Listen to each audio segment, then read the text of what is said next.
जय हिंद। आज के करंट अफेयर्स सितंबर के ही है और सितंबर में जो भी करंट अफेयर हमारे रह गए हैं उनको भी देखते हैं। साथ साथ में जो भी इम्पोर्टेंट करंट अफेयर है नेक्स्ट एनडीए के एग्जाम के लिए तैयार होगा। ठीक है, ये ज़्यादा पैटर्न जो रहेगा एनडीए थोड़ा एनडीए का पैटर्न चेंज हो गया एग्जाम का। इस बार क्रॉनिकल ज़्यादा देखने को मिले, बट ये पैटर्न जितने भी एसएससी के एग्जाम है उनके लिए इम्पोर्टेंट। ठीक है, फर्स्ट क्वेश्चन है, ये सबके लिए इम्पोर्टेंट है क्योंकि यहाँ पे एक थीम दिया है मैंने क्वेश्चन में कि इंटरनेशनल डे ऑफ डेमोक्रेसी का थीम क्या है। ये सबके लिए कॉमन। मैं साथ साथ में बताती हूँ कौन सा क्वेश्चन कौन से एग्जाम में पूछा जाता है, कौन से एग्जाम में नहीं होता। डेमोक्रेसी से ज्यादातर जब भी क्वेश्चन आता है ना, या तो ओल्डेस्ट, आपको क्रॉनिकल भी आ सकता है क्योंकि आप क्रॉनिकल सारे एग्जाम्स में हम देखते हैं कि क्रॉनिकल ऑर्डर्स में पहले कौन सा देश आजाद हुआ, रिपब्लिक बना, डेमोक्रेसी अडॉप्ट की, दूसरा कौन सा है, ये भी सारे इस तरह के पैटर्न साथ साथ में ही करेंगे। बट यहाँ पे देखिए थीम क्या है, इंटरनेशनल डे ऑफ डेमोक्रेसी का थीम है achieving gender equality action by action. अब हम देख रहे हैं कि जो वर्ल्ड जियो पॉलिटिक्स है वो ऐसे हो रहा है जैसे कोई बड़ी पुरानी लड़ाई है। मीन्स हम कॉलोनियल पीरियड के टाइम पे first world war, second world war, कोई कंट्री यहाँ लड़ रही है, कोई कंट्री वहाँ लड़ रही है, नेबर्स हुड अपने अपने कंट्रीज के साथ वॉर देखने को मिल रही है। ठीक है, बट अचीविंग जेंडर इक्वलिटी की बात कर रहे हैं इसमें, याद रखिएगा डेमोक्रेसी में gender equality action by action. ठीक है, ये भी बड़ा इंपॉर्टेंट है। ठीक है, इंडिया में जेंडर इक्वलिटी ऑलमोस्ट 78% हम बोल सकते हैं अब के टाइम है, पहले ऐसा नहीं होता था। आपको एक पॉलिटिक्स में 6th क्लास में एक चैप्टर पढ़ाया जाता है जेंडर इक्वलिटी का। ठीक है, वहाँ पे बताया जाता है फीमेल्स जो होती हैं, गर्ल्स होती हैं, स्टीरियोटाइप्स होती है, ऑर्थोडॉक्स होते हैं, गर्ल्स जो होती हैं वो सिर्फ डॉल के साथ खेलती हैं, कुकिंग के काम करती हैं, तो बॉयज होते हैं जहाज गाड़ियाँ इनके साथ खेलते हैं, इनको बचपन से ऐसा सिखाया था। बट अब जो है चेंज, सब चेंज हो चुका है। गर्ल्स पापा की परियां बन गई हैं, तो वो जो पापा की परियां हैं उन सबको ये सब चीज़ें नहीं सिखाई जाती। हाँ, अब जो टाइम है फ्रीडम रिक्वायरमेंट सबके लिए, गर्ल्स को भी फ्रीडम चाहिए इक्वल टू द बॉयज। ठीक है, चाहे बॉयज को मिले ना मिले, गर्ल्स को जरूर मिल रहा है क्योंकि आजकल वो पापा की परियां तो कभी कभी स्कूटी से गिर जाती हैं तो चप्पल से ब्रेक मारती हैं। ठीक है, मेरा बेटा मुझसे ये बात बोलता है चप्पल से ब्रेक मारती जब भी क्रिकेट मम्मा पापा की बनेगी। ठीक है, यहाँ पे दो क्वेश्चन आपको याद है। दुनिया की first democratic country US, oldest. ठीक है, ओल्डेस्ट एंड द लार्जेस्ट कौन सी? इंडिया। ठीक है, दोनों क्वेश्चंस आते हैं। ठीक है, इन दोनों में आपको याद रखना है। फ्रेंच रेवोल्यूशन में आपने फ्रेंच रेवोल्यूशन में सिर्फ डेमोक्रेसी नहीं है। ठीक है, फ्रेंच रेवोल्यूशन में 3 पॉइंट दिए गए। फ्रेंच रेवोल्यूशन के 3 सिद्धांत थे, वो अलग थे। वो किसके थे? आज़ादी के 3 सिद्धांत, इक्वलिटी, जस्टिस एंड फ्रेटर्निटी। 3 सिद्धांत फ्रेंच रेवोल्यूशन के हैं। ये भी क्वेश्चन आता है, ये सारे एग्जाम में मोस्टली क्वेश्चन रिपीट होता है। ठीक है, चेक कर लेना तीनों सिद्धांत, क्योंकि हमारे प्रेम्बल में वो 5 वर्ड्स हैं, sovereignty, socialist, justice, liberty, equality, fraternity, और हम ये मिक्स हो जाते हैं। ठीक है, फ्रेंच रेवोल्यूशन। आप देखिए इस मंथ के कौन कौन से थीम्स इंपॉर्टेंट हैं, ये करंट अफेयर इस मंथ के। जब भी नोटबुक बनानी, अब नई बनाना। ठीक है, नई नोटबुक बनाओ, सितंबर का करंट अफेयर। अब जिसका भी एग्जाम है, जिसका आईबी का है या कोई भी एसएससी है, वो मई जून जुलाई अगस्त से करंट अफेयर करें। ठीक है, national engineering day very important. National engineering day करने से पहले एक चीज मैं आपको बताऊंगी, साइंटिस्ट, अब जो नया सिलेबस आया एनसीईआरटी के, नई बुक्स आ रही हैं, वहाँ पे अब आपको पेपर भी, आपके एग्जाम भी चेंज हो जाएंगे। सारे के सारे एग्जाम भी चेंज होने वाले हैं क्योंकि उन बुक्स के अकॉर्डिंग जो क्वेश्चन रहेंगे वो वैसे रहेंगे। ये जो है, ये हमने ये फर्स्ट इंजीनियर भारत के मोक्षागुंडम बी, इनका नाम विश्वावरम है, मोक्षागुंडम बी। ये साइंटिस्ट थे भारत के, ये आप चैप्टर कर लो क्योंकि अब एनसीईआरटी जो है चेंज हो गई है। इनमें जो है पाइनर्स जो है भारत के, उन एनसीईआरटीज में चाहे अब वो साइंसेस हैं चाहे वो आपकी एसएसटी हैं, इन पाइनर्स के नाम, ठीक है, ये चैप्टर करो, ठीक है। इनमें से आपका एक स्टैटिक्स जीके का टॉपिक रहता रहेगा और ये करंट अफेयर्स में भी पूछ, क्योंकि करंट अफेयर इसलिए हुआ अभी रिसेंटली हमने पढ़ा 15 सितंबर को भारत के पहले इंजीनियरिंग डे मनाया जाता है भारत के पहले इंजीनियर के नाम पे। उनका नाम था सर मोक्षागुंडम विश्वेश्वरैया, ठीक है, ये याद रखिएगा, नोटेबल इंजीनियर एंड स्टेट्समैन थे। विक्रम साराभाई भारत के जो इसरो, भारत की स्पेस एजेंसी, स्पेस प्रोग्राम के पीछे सबसे बड़ा जो प्लेस जो भारत को नई ऊंचाइयों देने वाले विक्रम साराभाई थे। ये पारसी लोगों का बहुत योगदान है भारत के लिए, तो क्रॉनिकल्स भी आ सकते हैं, जैसे मैडम बीकाजी कामा फर्स्ट 1907 में जर्मन के स्टुटगर्ट में भारत का झंडा लहराया। उसके बाद जीआरडी टाटा भारत के पहले पायलट बने, वो भी पारसी हैं। जिन्होंने फिक्की बनाया, ठीक है, federation of commerce and chamber industrial बनाई, वो भी कौन थे, पारसी लोग थे, ठीक है। भारत की उसके बाद भारत के जो न्यूक्लियर साइंसेस के प्रोग्राम जिसने इन्वेंट किए वो भी पारसी थे, जहांगीर होमी भाभा। भारत के स्पेस एजेंसी इसरो के फर्स्ट चेयरमैन जहांगीर होमी भाभा, ये सब लोग पारसी हैं। और भारत के पहले फील्ड मार्शल वो भी पारसी हैं, सैम मानिक शाह। और भारत के chief of army staff in the war of 1971 was Parsi, कौन थे, सैम मानिक शाह, ठीक है। ये सारे आपको क्रॉनिकल, क्योंकि अब नया ट्रेंड देखने को थोड़ा मिला है करंट अफेयर के एग्जाम में, जो भी यूपीएससी के नए एग्जाम आया, डेट्स देखने को मिल रही है एक, दूसरा की क्रॉनिकल ऑर्डर्स में सारी चीजें आ रही हैं। दोनों चीजें क्रॉनिकल ऑर्डर में करेंगे ही करेंगे। गांधी जी हम हमेशा करते हैं 1915 के बाद ये हुआ, वो हमेशा हम क्रॉनिकल ऑर्डर में करते हैं, बट अब ये सारी चीजें भी करेंगे हम क्रॉनिकल ऑर्डर्स के बीच, ठीक है। विक्रम साराभाई ये भारत के क्या है, फर्स्ट इस इंडियन स्पेस रिसर्च ऑर्गेनाइजेशन के चेयरमैन है। वुमेन साइंटिस्ट देखिए कौन कौन सी हैं, ये पहली भारतीय वुमेन है जिसने मेडिसिन में डिग्री ली, इनका नाम है रणदीबाई गोपाल राव जोशी, ठीक है। असीमा चटर्जी जो है ये पहली डॉक्टरेट हुई साइंस में, पीएचडी किया, ये पहली chemist and the first women to receive a doctorate of science, ये भी याद रखना है। कल्पना चावला ये first Indian go to the space, ठीक है। और यहाँ पे थोड़े देखिए सीवी रमन, ये जो लोग हैं ये सारे लोग इनमें से जो फर्स्ट कुछ लोग हैं उनको नोबेल प्राइज भी मिला है। इनका कंट्रीब्यूशन अलग अलग डिपार्टमेंट्स में बहुत ज़्यादा है। ये पाइनर्स हैं भारत के, देखते हैं सीवी रमन, सब हम जानते हैं ये क्या थे, रमन इफेक्ट। अब आपको नोबेल प्राइज भी क्रॉनिकल में करवाऊंगी, ठीक है, कि हम पहले सीधा ऐसे क्रॉनिकल कैसे हैं। फर्स्ट नोबेल प्राइज जो मिला था वो आर.एन. टैगोर को मिला था, किसके लिए, लिटरेचर के लिए। दूसरा सीवी रमन को मिला था कि मदर टेरेसा को मिला था, दोनों में, ठीक है, मदर टेरेसा को मिला। दोनों में देखो एक यहाँ पे आपको कंफ्यूजन क्रिएट होगा, बट आपको ऑर्डर, इंडिया इतना बड़ी पॉपुलेटेड देश है जिसमें से मिलके 10 लोगों को भी क्या मिला, नोबेल प्राइज, ठीक है।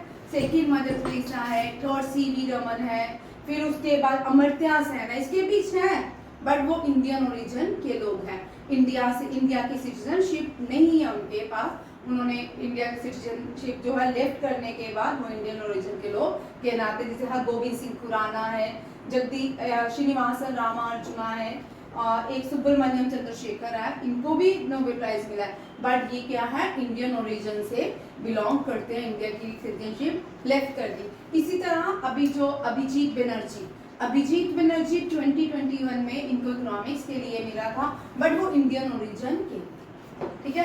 अब आप थोड़ा हटके, अब थोड़े एक स्टेप्स और आगे बढ़ के काम करना है।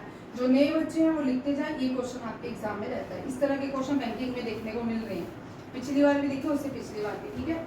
सीवी रमन, उसके बाद अमर्त्य सेन, फिर कैलाश सत्यार्थी, ये 4 लोग हैं जिनको क्या मिला, भारत के नोबेल प्राइज। बहुत सारे इंडियन ओरिजिन से कौन कौन से ऐसे लोग हैं जिनका कनेक्टिविटी जो है इंडिया के साथ है, उनको नोबेल प्राइज दिया गया, इस तरह भी क्वेश्चंस रहते हैं। चलिए जहांगीर होमी बाबा, ये जो है father of Indian nuclear programs है। श्रीनिवासन रामानुजन, ये मैथमेटिक्स जीनियस थे भारत के, इनके नाम पे अवार्ड्स भी होते हैं। इनको लिखो वेरी इंपॉर्टेंट, क्योंकि इनके नाम पे अवार्ड्स रिपीट होते हैं एसएससी, सीजीएल, सीएचएसएल में, और बैंकिंग में भी हो सकता है, क्योंकि यह बैंकिंग से ही रिलेटेड रहते हैं। ठीक है, इस तरह के क्वेश्चन। जगदीश चंद्र बोस, ये जो है plant biology and radio science की जगदीश जीसी बोस हम इनको कहते हैं शॉर्ट में, सब भारतीय। सत्येंद्रनाथ बोस, ये बोस आइंस्टाइन कंडेंसेट के क्या थे, कोड डेवलपर साइंटिस्ट थे, ये भी पायनियर्स हैं। आपको पता है, बाद में बताऊंगी, मुझे एग्जैक्ट नाम नहीं याद। Meghnath Shah, he created the Shah equation for stellar spectroscopy। ठीक है, ये आप चेक कर लेना, ये किस टॉपिक से रिलेटेड है। सुब्रमण्यम चंद्रशेखर, वेरी इंपॉर्टेंट, ये एस्ट्रोफिजिक्स के लिए। ये सीवी रमन के नेफ्यू थे, या इनके रिलेशन आपस में, सीवी रमन के साथ APJ Abdul Kalam 11th president थे भारत के, और ये पायनियर्स में मिसाइल मैन ऑफ इंडिया नाम से जाने जाते थे। Salim Ali, Birdman of India, ये भी पायनियर्स हैं। एमएस स्वामीनाथन, एनिशियंट सर्जन जिनको हम कहते हैं सुश्रुता, एंड एनिशियंट फिजिशियन जो है चारखा। जितने भी करंट अफेयर्स रहते हैं, यूपीएससी की एग्जाम रहते हैं, अब नई एनसीईआरटी की बुक्स के हिसाब से रहते हैं।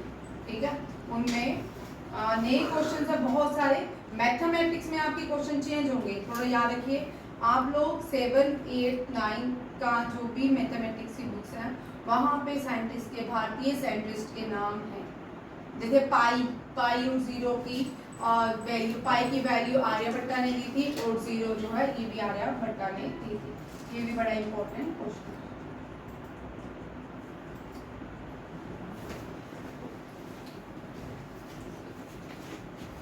नेशनल इंजीनियरिंग डे का थीम कर लीजिए, deep tech and engineering excellence. 8 सितंबर को इंटरनेशनल लिटरेसी डे सेलिब्रेट किया जाता है।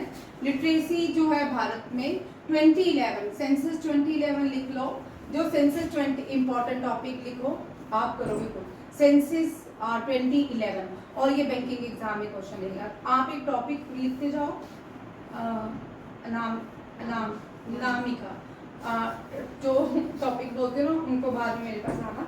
ठीक है, वो लिखा सेंसस से बैंकिंग में क्वेश्चन रहता है। ठीक है, और एक इंटरनेशनल लिटरेसी डे, आप इस बार हमने देखा भारत की 5 स्टेट जो है लिटरेसी फ्री हो चुकी हैं, मिजोरम, गोवा, नागालैंड, हिमाचल प्रदेश, और एक रह मेघालय, हिमाचल प्रदेश, गोवा, नागालैंड, फिर 5 मिजोरम। हाँ, ठीक है। और इसका थीम देखो, promoting literacy for a world in transition, building the foundation for sustainable and peaceful society. ये इसका क्या है, थीम है। नेक्स्ट आता है 21 सितंबर को इंटरनेशनल डे ऑफ पीस मनाया जाता है, और Acno for a peaceful world. पहले हम ये डिटेल में क्वेश्चन करते थे कि किसके सेलिब्रेट किसके नाम पे किया जाता है पीस, अब हम नहीं करते, क्योंकि इनमें से कोई डेप्थ में इतने क्वेश्चन नहीं आते हैं। ठीक है, पहले 2016-17 में बहुत सारे थीम से क्वेश्चन आते हैं, उसके बाद धीरे धीरे कम, अब इस बार आए हैं, बट इतने ज़्यादा नहीं आते। ठीक है, नेक्स्ट है theme of the world tourism day, tourism and sustainable transformation. Check करो, आपके लिए छोड़ा था, जो मैंने छोड़ा था वो आपके लिए होता, ताकि आप एक के साथ दूसरा क्वेश्चन चेक करें। नेक्स्ट देखिए, ये 16 कंबाइंड कमांडर कॉन्फ्रेंस हुई है। ठीक है, 16 कंबाइंड कमांडर कॉन्फ्रेंस, जिसका inauguration prime minister Narendra Modi ने किया है, और इसकी इनॉग्रेशन कहाँ पे, वेस्ट बंगाल, कोलकाता में। ठीक है, कोलकाता। ठीक है, अब क्या ये भी 7 सितंबर, ये सेम क्वेश्चन आज पढ़ा, गुड है। क्वेश्चन आते ही आते हैं, ऐसा नहीं है। ठीक है, परसों पढ़ लेते, चलिए कोई बात नहीं। अब यहाँ पे कोलकाता है, तो जब ब्रिटिशर्स भारत में रूल करते थे, ये वाले क्वेश्चन लिखा करो, जो मैं बोलती हूँ वो ज्यादा लिखा करो, उनमें फोकस थोड़ा ज़्यादा दिया करो। जब ब्रिटिशर्स भारत में रूल करते थे तब 28 स्टेट्स नहीं होती थी, तब क्या होते थे? प्रोविंस। ठीक है, 4 ही प्रोविंस थे। कौन कौन से? मद्रास, कोलकाता, बंगाल आ गया ना, Kolkata province, United province, Awadh and fourth one is Maharashtra, Mumbai province. ठीक है, ये 4 हैं। और 3 पहले हाई कोर्ट जो थे एस्टैब्लिश किए गए थे कोलकाता में और मद्रास में और बॉम्बे में। ठीक है, ब्रिटिशर्स तो कहते थे कि अवध जो है वो चैरी जैसा है। ब्रिटिशर बोलते थे अवध क्या है? अभी अवध, जब हम अवध को नेक्स्ट करेंगे, जैसे हम मुंह में चैरी डालने के इक्वल टू अवध है। ठीक है, बेगम हजरत महल जो कांस था, जो कांस अब 1857 है, एक दिन में नहीं हुआ। ठीक है, 100 साल लगे उस कॉज को बनने के लिए, इकोनॉमिक कंडीशंस को, इकोनॉमिक काजेज हुए, बहुत सारे काजेज रहे 1857 रिवॉल्ट के। 1857 रिवॉल्ट जो है खाली लोग अपने भारत के लिए नहीं लड़ रहे थे, अपने अपने राइट्स के लिए लड़ रहे थे। कि जब मराठा की लड़ाई हुई, फोर्थ एंग्लो मराठा वार हुआ, महाराष्ट्र मराठन जो थे पेशवा थे, उनको अलग बैठा दिया कानपुर में, अब तुम्हें पेंशन देंगे, अब तुम भी हमारे खिलाफ नहीं बोलोगे। ठीक है, उसके बाद जो उनका अडॉप्टेड पेशवास ने अडॉप्ट किया नाना साहेब को, वो अडॉप्टेड था। ठीक है, क्योंकि बीच में डॉक्ट्रिन ऑफ लैम्प्स आई, जिसको इंट्रोड्यूस किया लॉर्ड डलहौजी ने, उसने बोला कोई भी अडॉप्टेड हेयर है उसको कोई कुछ भी बेनिफिट नहीं दिए जाएगी, मान्यता नहीं दी जाएगी। और ये इस तरह से क्वेश्चन जो है करने होते हैं। फिर उसके बाद ये एक काज हो गया, ये अपनी तरफ रानी हजरत महल अपना अच्छा वाला रूल कर रही थी। ठीक है, उसको बोला तू भी बैठ, पेंशन ले, सूट शूट सिलवा, गहने शहने बनवा, आराम से मस्त होकर जिंदगी जी। बट उनको क्या था, क्योंकि किसी के भी टेरिटरी में कोई घुस जाए तो सब्सिडी अलायंस सबसे फनीएस्ट अलायंस थी जो इंडियंस ने अडॉप्ट की। ठीक है ना, हमने बोला कि ये भी सब्सिडी अलायंस ही वैसी है जैसे इंडस वाटर ट्रीटी जैसे। ठीक है, हमने बोला कि हम आर्मी दे रहे हैं आपको, बट उसके मेंटेनेंस आप करोगे। कितना फनी है, मतलब देश आपका, सोचो कि क्या मतलब जो इंडियन लोग हैं, इसका मतलब बुद्धि कम है हमारे पास।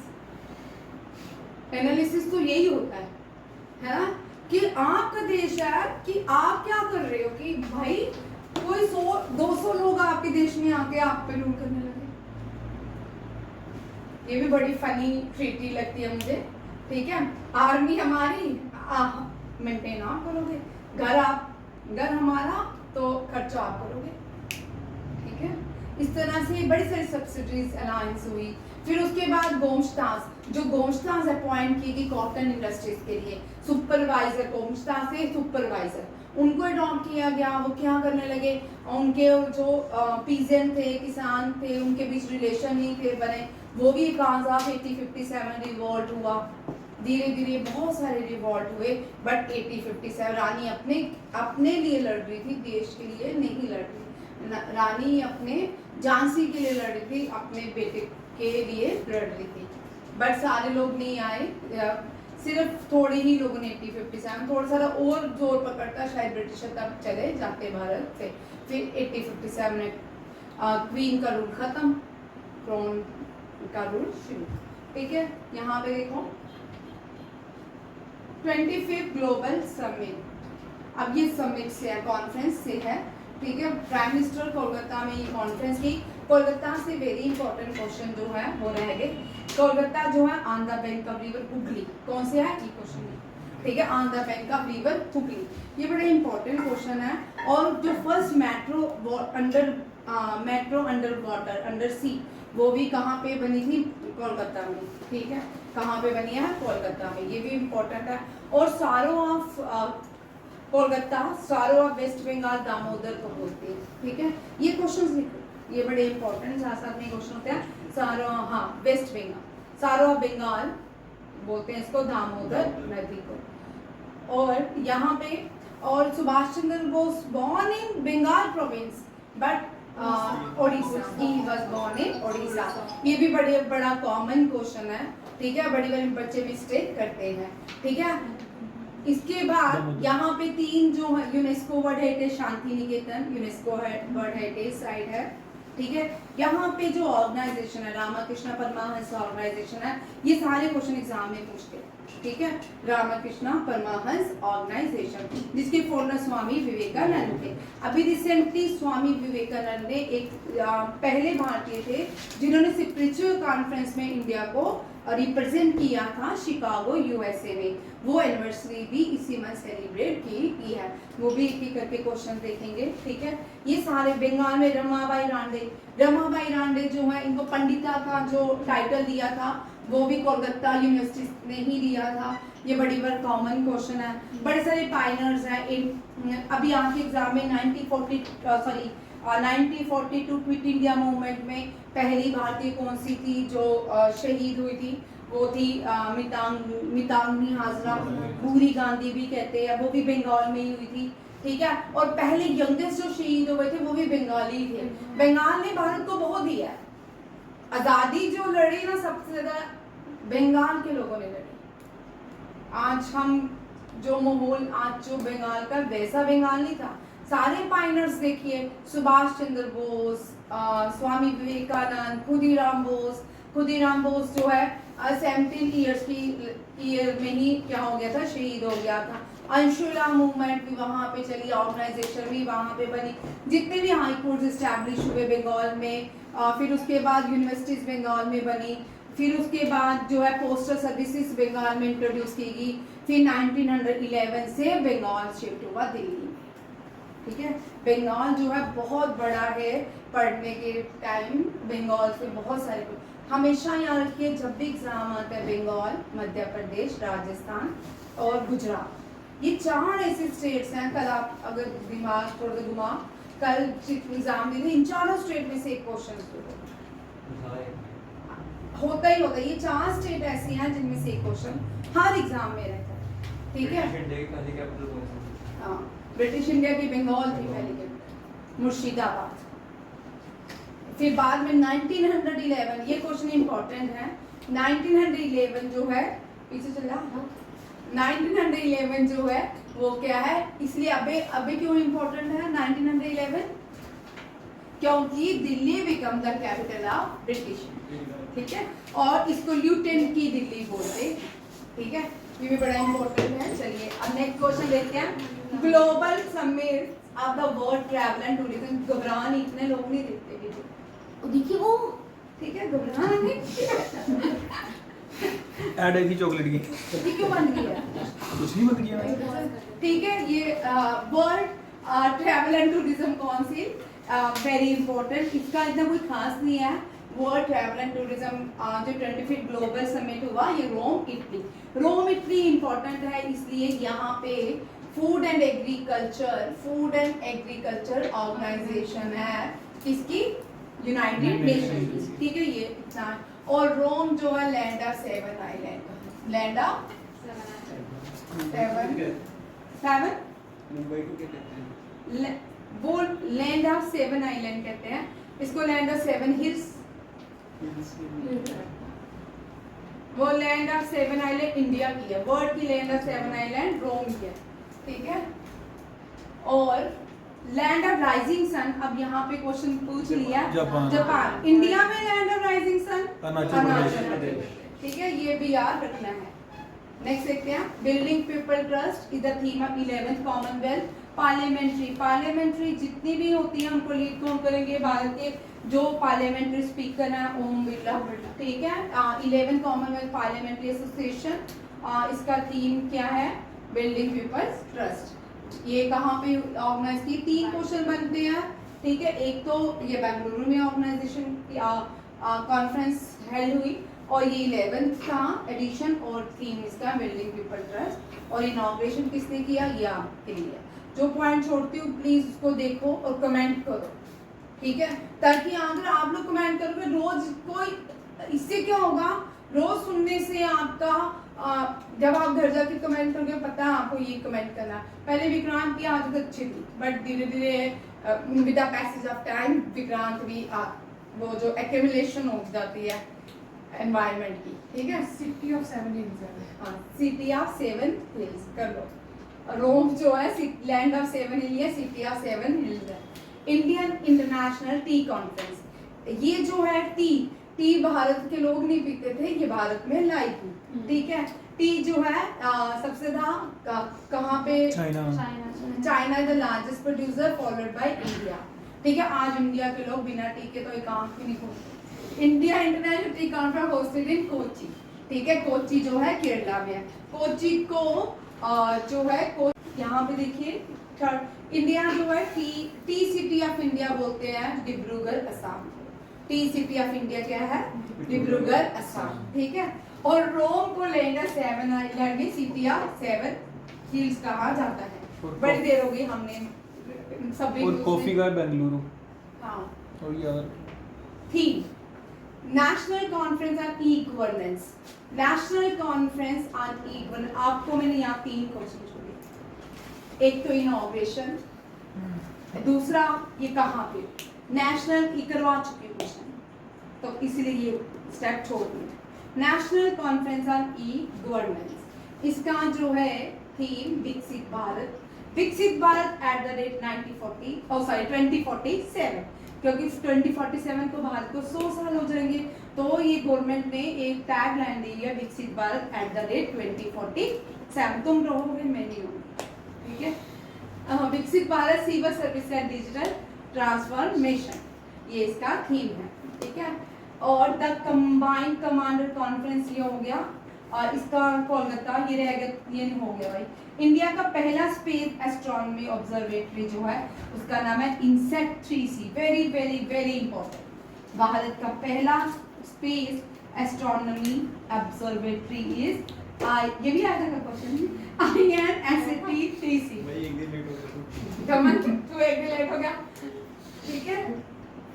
तो मैं वैसे मुझे ध्यान भी नहीं रहा कमन, इनसेट 3C स्पेस 3C। चलिए नेक्स्ट क्वेश्चन देखिए। सेकंड देख लो भैया,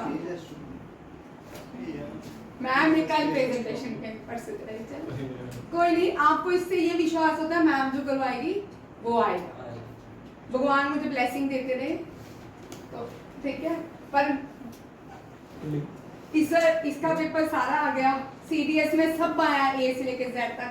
NDA में मजेदार पेपर था, क्योंकि NDA ना तो ज्योग्राफी उन्होंने पढ़ी थी ना वो, उसमें भी बड़ा अच्छा पेपर था। बट CDS में एक ही क्वेश्चन 80% पेपर आया जो हमने पढ़ा CDS का, मजेदार पेपर था। 2016 का पैटर्न 19 का करेंगे बेटा आप, कोविड से पहले 2019 का जो लेवल था ना वो करेंगे। बड़ा हुनर लाड कर लिया NDA के साथ, ठीक है। सेकंड नेशनल मेडिटेशन कॉन्फ्रेंस, अब 2 बातें याद रखिएगा। एक तो भारत में योगा डे होता है, क्या होता है? योगा डे। एक अब योगा डे भारत का इनिशिएटिव है। ये जो डेज होते हैं UN से पास करवाए जाते हैं, इंटरनेशनल योगा डे। इसी तरह भारत ने इंटरनेशनल मेडिटेशन डे भी रखा।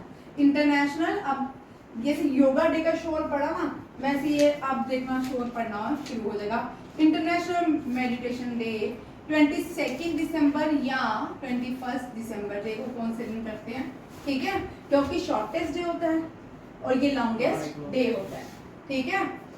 कभी शॉर्टेस्ट डे 21 दिसंबर होता है, कभी 22 दिसंबर। ये कहाँ पे होता है? नॉर्दर्न हेमिस्फीयर में। और लॉन्गेस्ट डे भी नॉर्दर्न हेमिस्फीयर में कब होता है? 21 जून। और इसी तरह उल्टा हो जाता है सदर्न हेमिस्फीयर में 21 जो है 21 जून आएगा तो लॉन्गेस्ट डे, और यहाँ पे जो है शॉर्टेस्ट डे होता है। याद रखिएगा, आपको क्वेश्चन यहाँ पे थोड़ा सा स्लाइटली ट्विस्ट कर देते हैं। ज्योग्राफी जो इतनी लड्डू थी NDA में, ठीक है। इसी तरह क्वेश्चन था नॉर्दर्न हेमिस्फीयर में लॉन्गेस्ट डे कब होता है? देखो हम याद करते कि लॉन्गेस्ट डे 21 जून, ठीक है। हम ये नहीं याद करते नॉर्दर्न हेमिस्फीयर में लॉन्गेस्ट डे 21 जून होता है, ठीक है। और नॉर्दर्न हेमिस्फीयर में 22 को क्या होता है?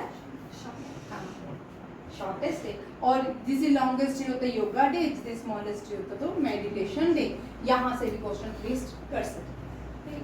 नेक्स्ट क्वेश्चन है ये जो है भारत के सेकंड नेशनल मेडिटेशन कॉन्फ्रेंस जो है, इसकी इनॉग्रेशन भुवनेश्वर में हुई। भुवनेश्वर जो ओडिशा की कैपिटल है, और इसके chief justice of India BR Gavai है। बी आर दवे जो है बड़े ये फेमस हो गए हैं भारत में, ठीक है।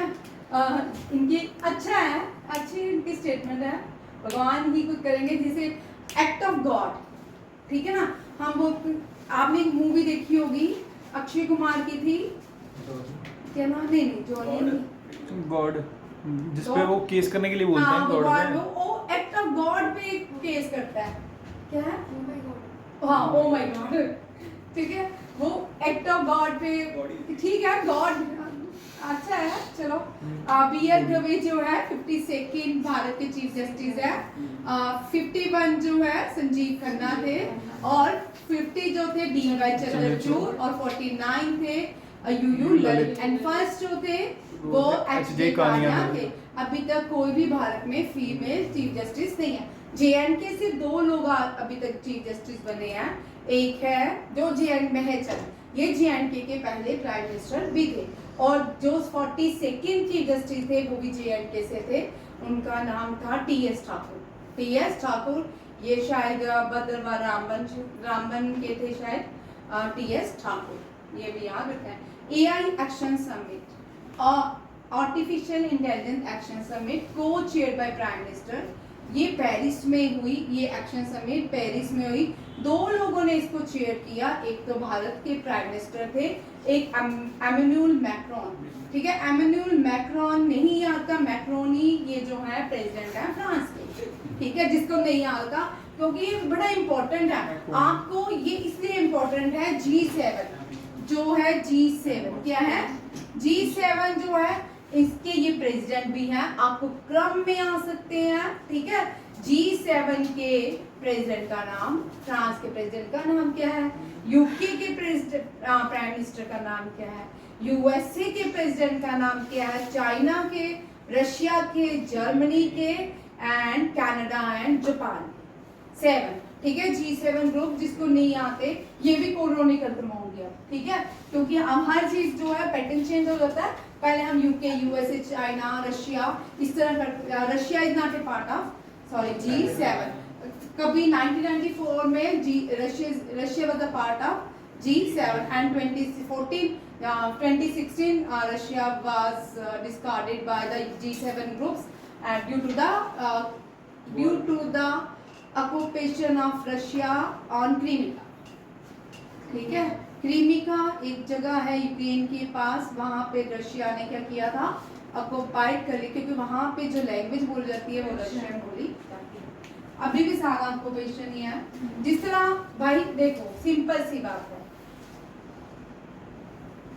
ये पूरा घर आपका है, ठीक है, आपके 2 भाई डिवाइड हुआ, आधा तुमने ले लिया, आधा मैंने ले लिया। उसके बाद क्या हुआ, जब भी प्रॉपर्टी की सेल होगी, आप बड़ा भाई बोलेगा मेरे फादर की प्रॉपर्टी है तो तुम मुझे दे दे, सिंपल सा ना, तुम मुझसे पैसे ले ले, किसी आउटसाइडर को नहीं दे। इसी तरह यूक्रेन है, उसने बोला तुम नाटो क्यों जाना भाई, तू अपने देश ही आ जा। यहाँ पे भी 2016 में डीप स्टेट ने काम किया यूक्रेन में, जो यहाँ के प्राइम मिनिस्टर प्रेसिडेंट थे वो बड़ा अच्छा काम कर रहे थे उस टाइम। 2016 की बात सुना रही हूँ, हमने एक करंट अफेयर में क्वेश्चन पढ़ा था, तब 2016 में वो बिल्कुल नॉर्मल काम कर रहे थे, लोग उनसे खुश थे। वो उन्होंने नाटो को रिफ्यूज किया कि हम नाटो के मेंबर नहीं बनेंगे, बट डीप स्टेट ने काम किया। जेलेंस्की जो था वो था, हाँ, एक जोकर कहा जाता था, कहा जाता था, और ये जो जोकर थे मतलब वहां पे हेडलाइन नहीं आई थी कि जोकर प्रेसिडेंट बना है इसका यूक्रेन का। तो उसके बाद जो है आप सबके सामने है यूक्रेन नाटो में। और इसी तरह पाकिस्तान, जो चाइना है, चाइना 2014 से पहले पूरा का पूरा पीओके में कैप्चर था, ऑक्यूपेशन थी, चाइना कंट्रोल करता जा रहा था पीओके में, यहाँ रूल्स जहाँ उसका मन कर रहा था सड़कें बनाता जा रहा था। बट आफ्टर 2014 चाइना ने विड्रॉल किया बहुत सारी जगहों से, क्योंकि इंडिया ने क्लेम करना शुरू कर दिया पीओके हमारा है। वो इसलिए रियल जो कागज हैं, जो रियल अथॉरिटी है वो भारत के पास है, क्योंकि यहाँ के राजा ने कश्मीर जो पठानकोट तक था, ठीक है, ये पहले कश्मीर इतना, पठानकोट भी JNK में ही आता था, ये जो कश्मीर पठानकोट था का राजा ने खरीदा था ब्रिटिशर से 75 लाख 75,000 या लैक्स में खरीदा था। ये भी याद रखना है, ठीक है। उसके बाद गिलगित बल्तिस्तान जो है राजा ने 100 साल के लिए लीज पे दिया था ब्रिटिशर्स को। ब्रिटिशर्स को नहीं पता था कि हमारी विदाई होने वाली है विद इन ईयर्स, बट वो जो था 100 साल के लिए लीज पे था गिलगित बल्तिस्तान। और यहाँ पे चाइना ने धीरे धीरे ऑक्यूपेशन किया। जब 2014 में जो डैम बना रहा था ना चाइना पीओके में, वो भी नहीं बनी। बहुत सारी चीजें, क्योंकि इंडिया क्लेम करना शुरू हो गया कि ये हमारी जगह भाई, आप कैसे। इसी तरह यूक्रेन का भी हिसाब था। अगर कल चाइना को फाइट कर ले पीओके तो इंडिया क्या वॉर नहीं करेगा? करेगा। हाँ भाई, हमारी जमीन है, हमारी कागज है, सब कुछ हमारा है। और उसके पाकिस्तानी आधे से उसको पता है कि ये पीओके कभी भी जा सकता है, आधे से ज्यादा तो बेच दिया।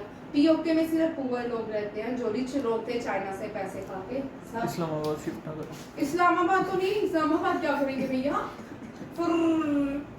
बाहर तो जा रही हैं बट सदर दादा की मेन बंदे वहीं रहते हैं इस्लामाबाद। वो सब जहाज में बैठ के नीचे गिर गए, ठीक है। ये आजकल हमारा फेवरेट वर्ड हो गया यार। चलो ठीक है, एआई एक्शन कोच। अगर पाकिस्तान जो है एशिया कप में ऐसे नहीं करता कि इंडिया के जहाज भी गिर रहे हैं, तो ये मजाक ही नहीं बनता, ठीक है। ये आप सब ठीक है। प्राइम मिनिस्टर, ये दोनों जो प्राइम मिनिस्टर इंडिया ने जो क्लास करा, इंडिया जो है, एक क्वेश्चन बड़ा इंपॉर्टेंट याद रखिएगा। Solar alliance, international solar alliance, international solar alliance जो है वो भी भारत ने फ्रांस के प्रेसिडेंट के साथ मिलके इनॉग्रेशन की थी। और पहला एक इंटरनेशनल ऑर्गेनाइजेशन है जिसका हेडक्वार्टर भारत में है, वो है गुरुग्राम इंटरनेशनल सोलर अलायंस। ये याद रखिएगा। ये जो है, ये एआई एक्शन समिट की भी जो को चेयर किया, किसने किया? फ्रांस के प्रेसिडेंट और भारत के प्राइम मिनिस्टर जो है Emmanuel Macron and prime minister Narendra Modi in Paris. आपको एक क्वेश्चन आ सकता है, कभी भी आ सकता है। ओलंपिक्स गेम पेरिस में हुई थी 2024 में। वो जो इनॉग्रेशन हुआ था एक नदी में हुआ, उस नदी का नाम था, मुझे बताइए। हाँ, जो इनॉग्रेशन किया गया था एक नदी से स्टार्ट किया गया था। अगर आपने पेरिस ओलंपिक्स देखी होंगे, इनॉग्रल डे देखा होगा, तो नदी से ही सारे बोर्ड से ही आ रहे थे प्लेयर्स। उस नदी का नाम बताइएगा। नेक्स्ट है, रीअपॉइंटेड हुए अटॉर्नी जनरल ऑफ इंडिया, इनको एक्सीड किया गया है, और ये है आरविंदा रमनी। आरविंदा रमनी भी बड़ी देर से अटॉर्नी जनरल ऑफ इंडिया है।